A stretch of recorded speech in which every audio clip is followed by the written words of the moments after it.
Hello out there. My name is Ikechukwu Osaiga. I'm here to teach you how to write a bankable business plan. Before then, what is a business plan? A business plan is a written document that describes the overview or the totality of the strength of your business, the operations, what you needed to do over a period of time. That is a business plan. Number one, we talk about the executive summary. Executive summary is written after you had done with the total write-up of the business plan. That is from the first point to the 10th point. I'm going to take you down to or through the 10 points. You must have ended up writing the 10 points before you come back to write your executive summary. That is another way of saying you summarize everything that you have written in 150 to 200 words. Your executive summary. It must contain your business idea, what you want to venture into. It must contain also the type of market and also your customers. Who are your customers? And your business location also, you have to put it into consideration. Then also, it talks about the financial involvement, talking about the capital, the capital you need to inject into the business. Then you summarize everything and it should make meaning to your investor. If it does not make meaning, they will end up discarding it or pushing it away. But there are a lot of things that should be contained as you have written it in your business plan. Number two is the introduction. When we say introduction, it must capture, number one, your name, your personal name. Then number two, your business name if you have got one. Then also the location of your business, your phone number, your Gmail address, and more detailed description of your business. That is the first one. Then you talk about the overview of your business, just a kind of part of what you wrote as your executive summary, describing your business, maybe in 3 or 4 sentences, what your business is into, what you want to do. Then also the vision statement. As the word vision statement, vision is a long-term issue. And so it must have to be a long-term statement. It's different from mission statement. Of course, I'm going to tell you the meaning of mission statement. But vision statement means what your business tends to achieve over a long period of time. Mission statement talks about short-term statements. Now we have come into the market. This is our product, and this is what we want to achieve. That is some mission statement. And after that, you go to your objective, your objectives. Now, the objective is being carved out or enumerated. Your objective is supposed to be enumerated, maybe from number 1 objective to number 2, to number 3, to number 4, maybe to number 6, as the case may be. And it's different from your mission statement. Mission statement is a sentence, maybe 1 or 2 sentences, but your objective must spell out what your business tends to do in that community or where your business is located. Then we talk about the value proposition. Now, what type of value do you want to add to the business first, to the community where you're operating the business, or to the entire world or that business industry? What type of value do you want to add? Of course, you know that the business you intend venturing into, many people have been into it for years. And so it is not a new business. That's what you must have to know. You are not bringing a new thing into it. Your ability to create or innovate, bringing in innovations, create new things is what makes you to add value to that business. Now we'll come to number 3, talking about the product and services. What are your products? For instance, some persons may be into eatery or hospitality business. Now, for such business, what is the product? What are your products? What do you have to offer? What do you want to produce? If it's a production company, what do you want to produce? Now, If it is to be an eatery or hospitality business, your product could be bread making, donut making.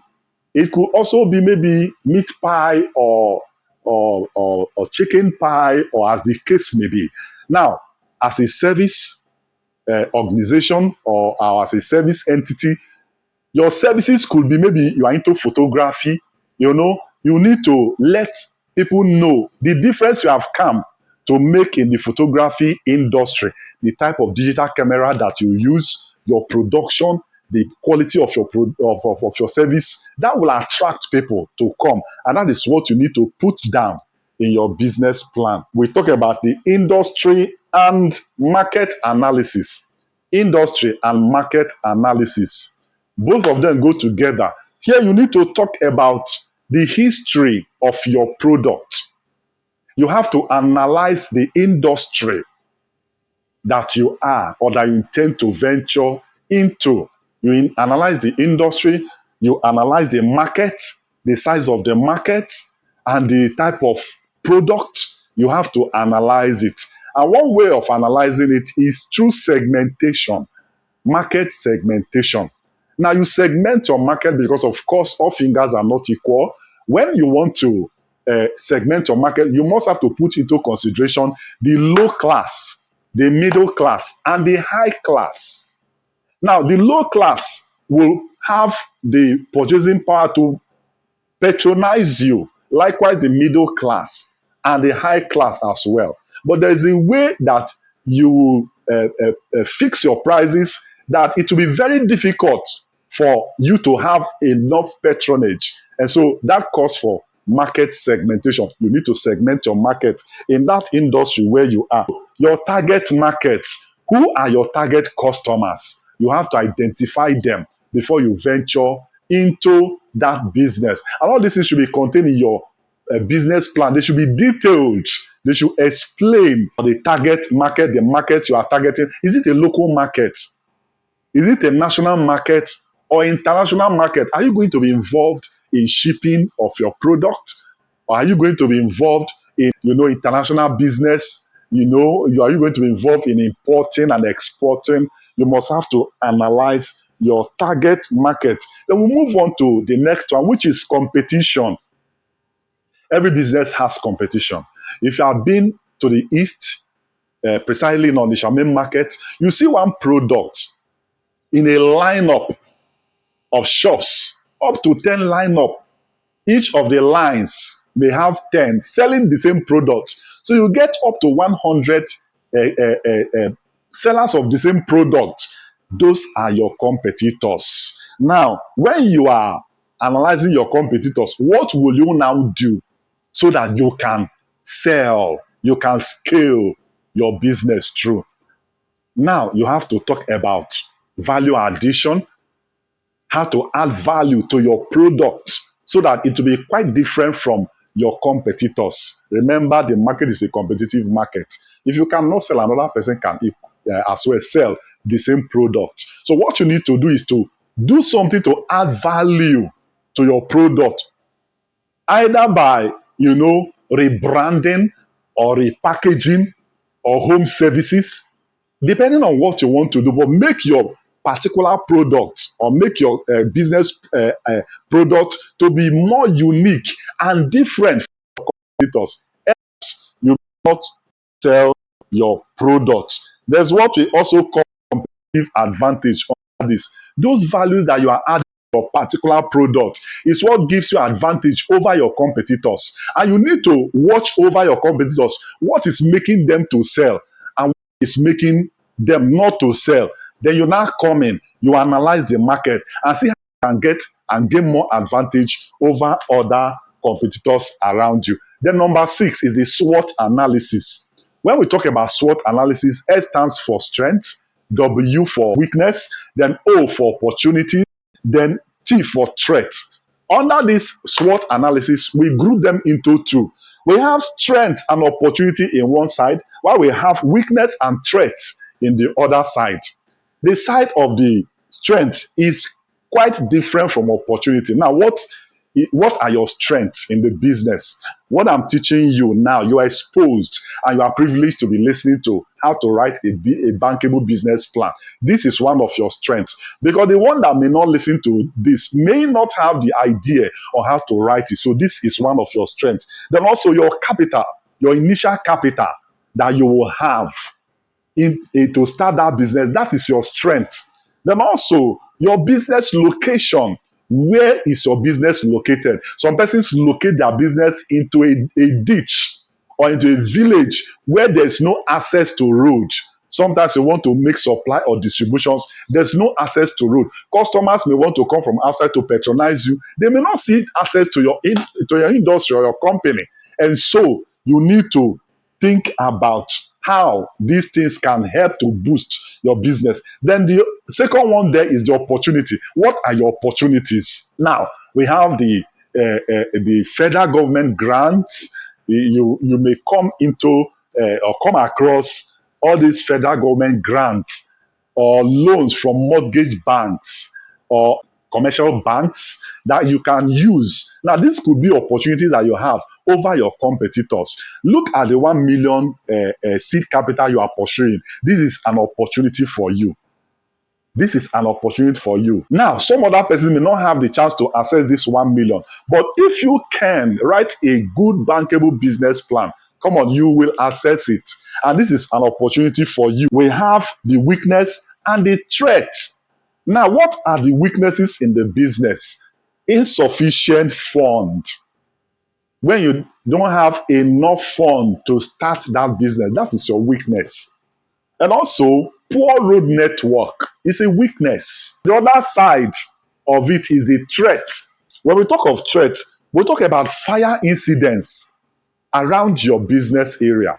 Fire incidents. This SWOT analysis, you have to analyze all these ones before you start the business. The production plan. There are stages of your production. It must be clearly spelled out in this, your business plan. It must be clearly spelled out. Stage 1, stage 2, stage 3, first year, second year, third year, as the case may be. You must have to specify your production plan. What are the raw material that you needed for the production? What are the monetary involvement in your production and manpower requirements in your production, the machines? You have to plan everything so that once you assess this capital, you can kick off your business without an hitch or any hitches. Now we go to marketing plan. Now there are so many ways to make your product known to the public. It could be through advertising, it could be through publicity, it could be through personal sales, it could be through social media sales. Talking about media community marketing. Of course, if you go into the net, you go on net, you see people advertising their products. You can as well sell your product through these means. The number 9 is the management. When we talk of the management, we mean you, who is the sole proprietor of your business.